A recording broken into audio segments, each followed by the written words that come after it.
Welcome to another CEO Wisdom Pod. We have Edward Tsinovoi with us today, co-founder and CEO at IO River. He's live from Tel Aviv. I'm in Oaxaca, Mexico. We're gonna talk about Edward's background and what he does at IO River.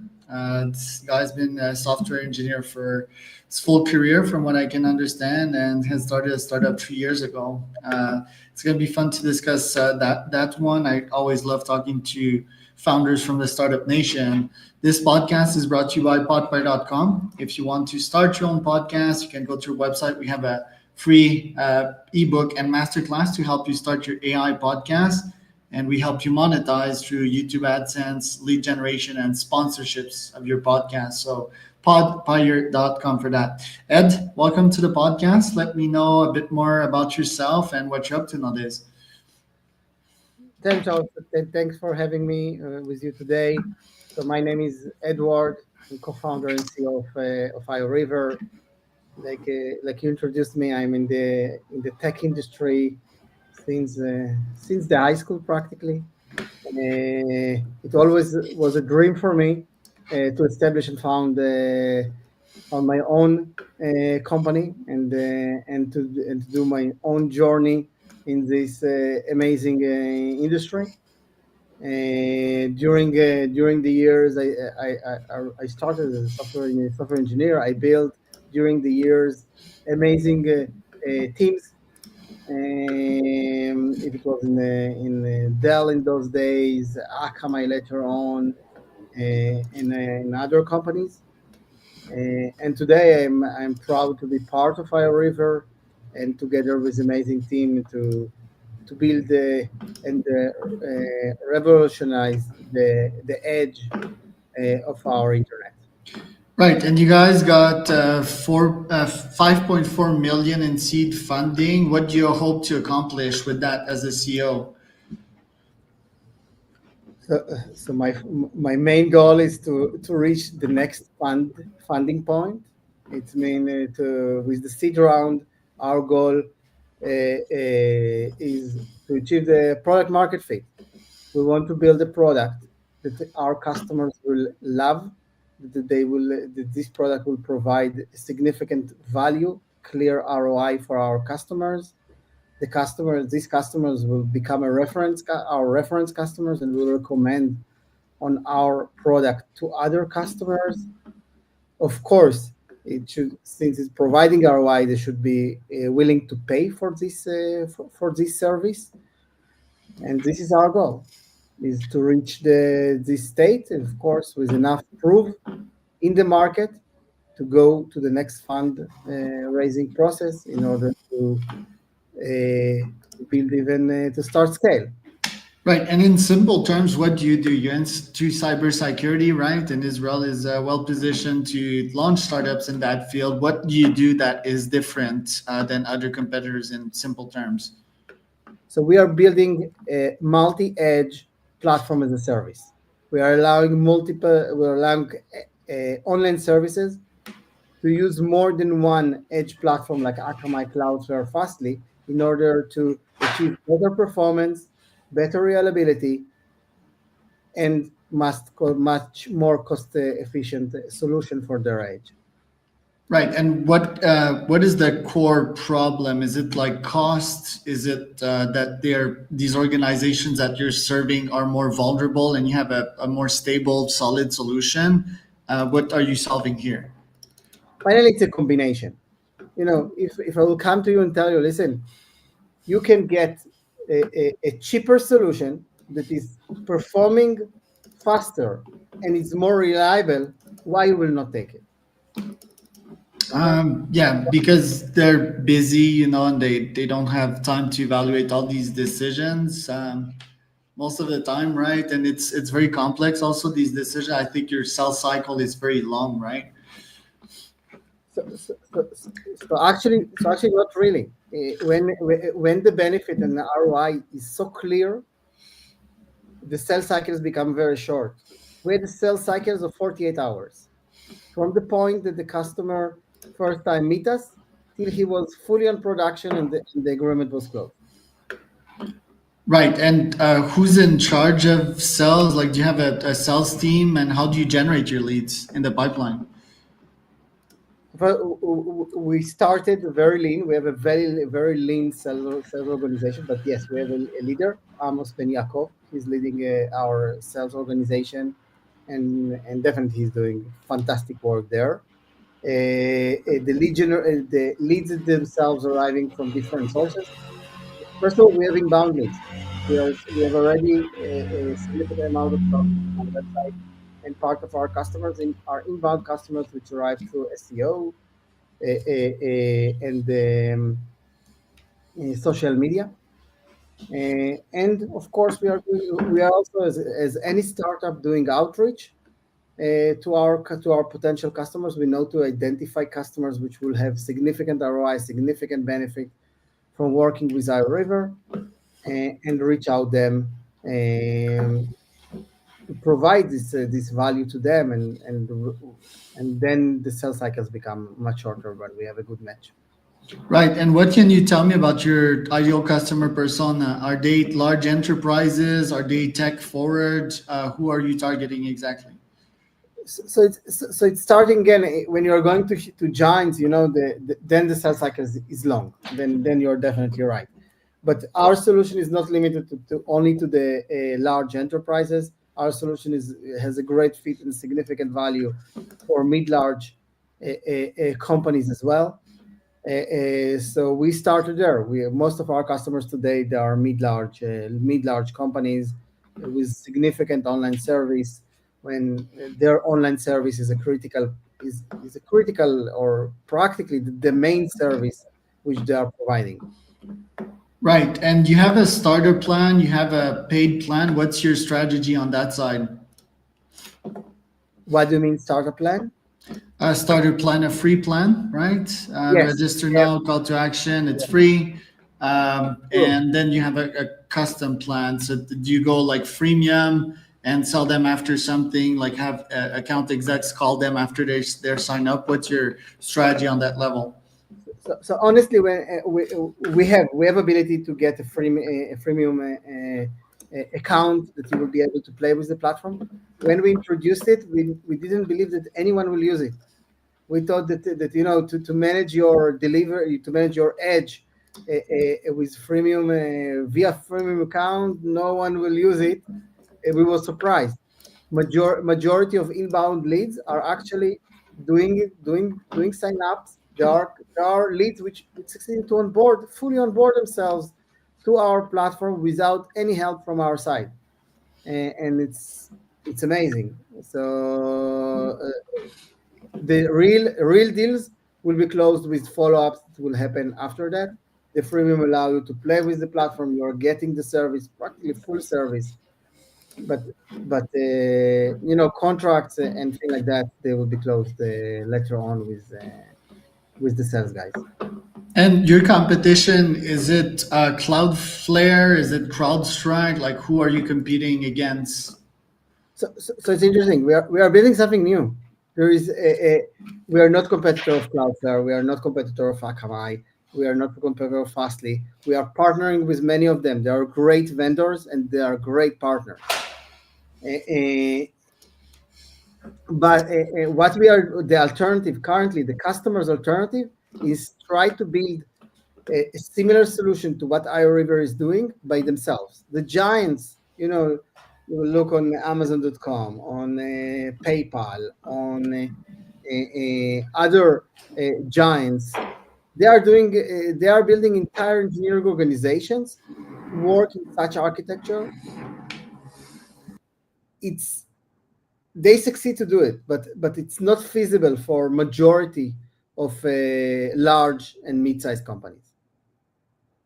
Right, and I'm also wondering if you are selling to mid-size enterprise, let's say, do you target mostly like chief security officers, CSOs? Is that how you call them? No, so it's not the security officer. We are targeting the IT. We are targeting the CTO, the CIO, the director of IT, the people that responsible for the infrastructure and for the delivery of the service to the end users. Right. And in mid-sized organizations and large corporations, cybersecurity is still a big problem, right? Like in smaller businesses, most of the time we don't really see it. We're not the targets of hackers or spammers or whoever, but in their case, extra layers of security is costing them a couple of thousands per year can save them millions. Is that the logic? Yeah, again, cybersecurity is definitely there is a huge demand for cybersecurity, and when you're looking on deliveries, the deliveries or the main endpoints of the customer, and these endpoints must be protected with cybersecurity services like WAF, Web Application Firewall, like bot management that allow you to detect malicious traffic and bot traffic and take it out or handle it differently.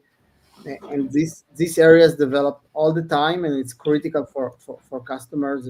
Definitely for large customers, it's must have. Does IO River have an AI component at the moment?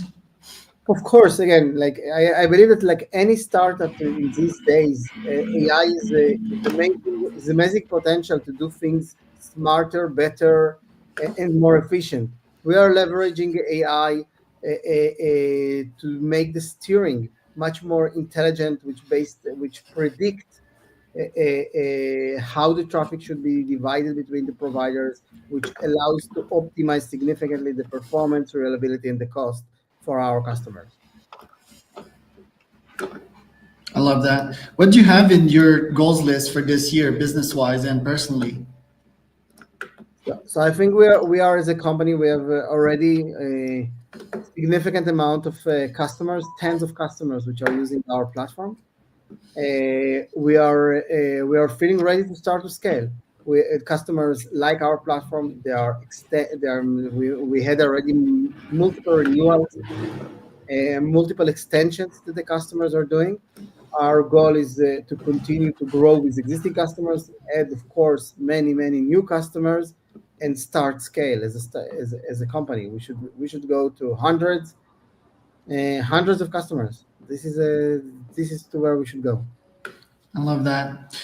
What challenges have you encountered since you started this company? I feel that yeah, the Hamas attack were like done shortly after you started your business. Like how has that destabilized your business, and how have you recovered from that?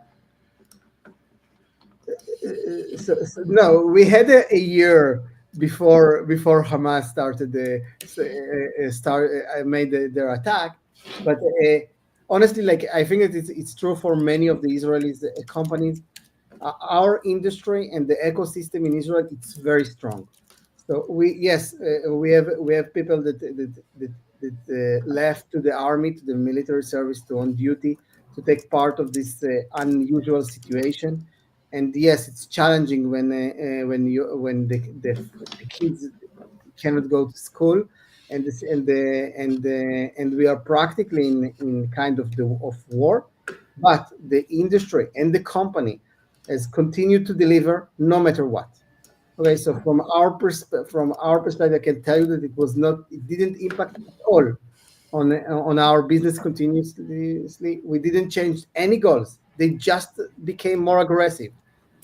And yes, this environment is we all hope that it will finish as soon as possible, and we will, as a country, back to normal life. But on the business, it didn't impact at all, and it's amazing. We got a huge support from the world. We are most of our customers. They are not Israeli local customers. They're worldwide customers. Partners are worldwide customers. Nothing changed from our perspective. We delivered. We got respect from the customers, and now I'm sure that when the days looks better, simpler, as a country, will be huge momentum in Israel because But do you feel you already have momentum? Because yes, you're still at war, quote unquote. Are investments still coming in? Is the ecosystem healthy, or do we still have to wait a couple of years? no, I think that the currently the situation in Israel is pretty good. There are again, yes, we had two tough years. It's true. And as a companies, we delivered, but it was more complicated probably to raise the money in Israel than it was in US. But these days, but these days, in my feeling, they are past. I think that today there are more and more investment that go to Israel, and it's totally recovered. And I'm sure that it will, if it's not recovered completely, it will complete the recovery very very soon. And there is a lot of potential. There are a lot of amazing startups in Israel, which when the tough days, they are tough for everyone, and who survive and achieve the KPIs in spite of that, it's the place that you want to invest. Yes, I very much agree with that. Yeah, and it's not just nowadays, right? It's historically. Resilience is like, and grit is in your blood. And you guys are quite good at technology, right? So, yeah, it's a very strong investment thesis to invest in only like Israeli startups, and also even like pre-COVID, for example, the pre Hamas. There's been like amazing startups from Israel, right? Like Fiverr, I believe Monday.com's, and they're great success, right? Yeah, I think we can call these unicorns. yeah, they are. Who are the next new hot startup, except of course Ario River? So there are many great startups. I believe there are giants, unicorns, Wiz. You didn't mention that there are Israelis. Yeah, Wiz. My God, yeah, them. Yeah, I haven't heard about them since a while. I'll check him out again. Yeah, so they are definitely amazing team. Eon, there is a young startup which I think they're with Ophir Ehrlich as a CEO. They definitely on the right, on the amazing path. There are other many security companies, AI companies. Codo, for example, for automatic testing, AI based, and the AI-based development tools and things like that. There are many amazing startups in Israel these days, and I believe that we will continue to impact on the IT industry. Yeah, and I'm checking out Eon. I haven't heard of them, but yeah, definitely today on my side, I was fixing some 500 errors with my website with Namecheap. It's been quite annoying as of late. They've been down, and I feel like even reaching out to their customer support, I couldn't fix the problem. Don't you think there could be like a massive hosting and availability startup, but for non-technical people? You would just ask a chat, prompt a chat like, "Hey, fix this," or "Hey, do this," instead of just like being technical and fixing file issues and so forth. Is someone building that? I'm not sure. I don't, Charles. I don't want to go to. I, I'm not sure. But what about like no code softwares? Because I feel even your solution, it's for like big companies and technical people, right? Correct. What about like giving the tools to normal entrepreneurs, like a chat GPT like interface in which it could handle some of your hosting issues, for example, or increase your website performances? Just wondering why no one is building that. First of all, I think it's not easy to build something like that. There is a challenges. To improve performance of website, it's a challenge. I'm familiar with people that this is what they are doing. It's not so easy. Yes, you can build recommendations. You can build. You can identify a misusage of things, but it's not easy to build it via AI. So AI, yes, AI will replace a lot of things. It definitely must be integrated everywhere at in any solution that built today. AI is part of that. AI is impact on our life, is impact on the challenges that we should solve. We must use it because it's short so much effort that you should invest, and it's allow you to reach a better place and faster. So AI is amazing, but it will not replace everything. You cannot build AI. You can build infrastructures with AI. You cannot build algorithms with AI. We are not still the. We will need, our brain will need the brain of of humans to still continue and develop these capabilities. Things, other things, yes, AI could do and do it much better than we are doing. And I'm using a ChatGPT, practically every. I don't think I have an hour that I didn't use ChatGPT. It's amazing tool. It's doing amazing work, and we must leverage it, and I'm leveraging a lot. Love it. Where can people find out more about you, Ed? Again, could you Where repeat? can people find out more about you online? Of course. So first of all, IORiver, www.ioriver.io. This is our website. Of course, we are on the social media and LinkedIn. So feel free to follow me in LinkedIn and follow the company. And you can always reach out or via LinkedIn or via email. I'm glad to chat with anyone in the industry. Love it. That was Edward Tsinovoi and Charles